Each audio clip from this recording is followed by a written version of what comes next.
भक्तगणों को मेरा सादर नमस्कार। कार्तिक मास अध्याय 13। जय जय तुलसी मैया, जय जय श्री हरि।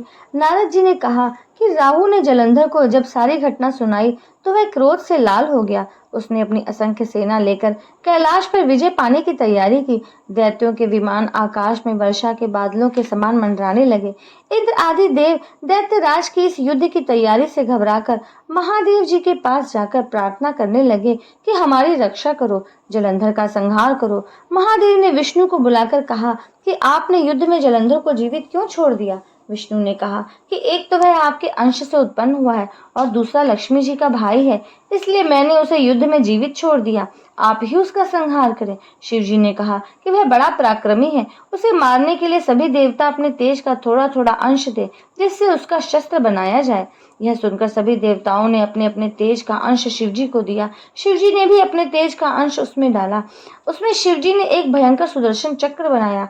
बचे अंश से इंद्र ने वज्र बनाया। जब दैत्यराज जलंधर अपनी सेना लेकर कैलाश पर आया तो सभी देवता उसे देखकर पहले तो छिप गए, फिर अस्त्र शस्त्रों से सज्जित होकर पुनः युद्ध के मैदान में आए। नंदी, गणेश, स्वामी कार्तिकेय, देवगण युद्ध के लिए आगे बढ़े। देव और असुरों का भयंकर युद्ध आरंभ हुआ। हाथी, घोड़ों तथा युद्ध के बाजों की ध्वनि से भूमंडल गूंजने लगा, पृथ्वी कांपने लगी। शक्ति, तोमर, फरसा, मूल, बाण आदि शस्त्रों से आकाश चमकने लगा। दैत्यों का संहार होते देखकर दैत्यों के आचार्य शुक्राचार्य ने मृत संजीवनी द्वारा दैत्यों को पुनः जीवित कर दिया। इसे देखकर देवगण बड़े व्याकुल हुए और उन्होंने जाकर भगवान शिवजी से शुक्राचार्य के बारे में कहा।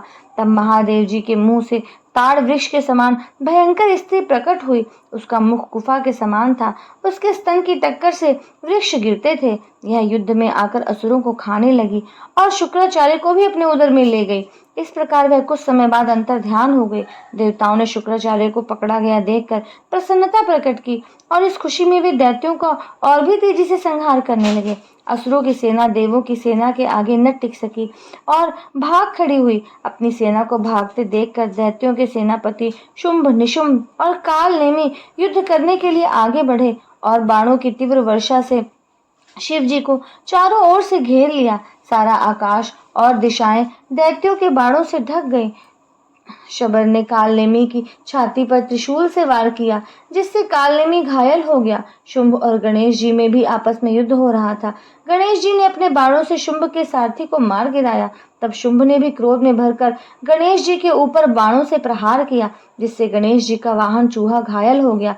गणेश जी ने फिर शुंभ पर फरसा वार करके इसे नीचे गिरा दिया। तब कालनेमी और निशुंभ ने भी गणेश जी पर बाणों की झड़ी लगा दी। यह देखकर वीरभद्र भूतों को साथ लेकर गणेश जी की सहायता करने आए।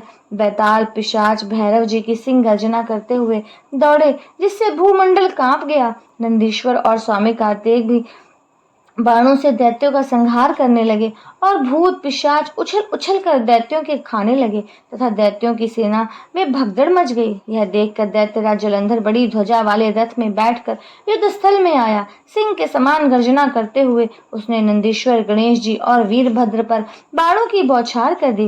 कार्तिकेय जी ने तब मौका पाकर दैत्यराज पर वार किया, जिससे उसके हृदय पर आघात लगा। दैत्यराज के गण यह दृश्य देखकर कांपने लगे। देव सेना के सैनिकों को संहार होते देखकर बहुत से सैनिक भाग छूटे, कुछ मूर्छित हो गए। देवसेना से हताहत सैनिकों से रुधिर की धारा बहने लगी। यह दृश्य देखकर गणेश जी, नंदी, स्वामी कार्तिकेय दैत्यों की सेना पर प्रबल प्रहार करने लगे। श्री कृष्ण गोविंद हरे मुरारी, हे नाथ नारायण वासुदेवा, राधे कृष्णा कृष्ण कृष्ण राधे कृष्णा कृष्ण कृष्णा।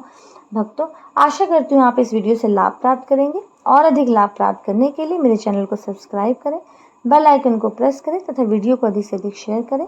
अगला वीडियो आने तक के लिए नमस्कार, राधे राधे।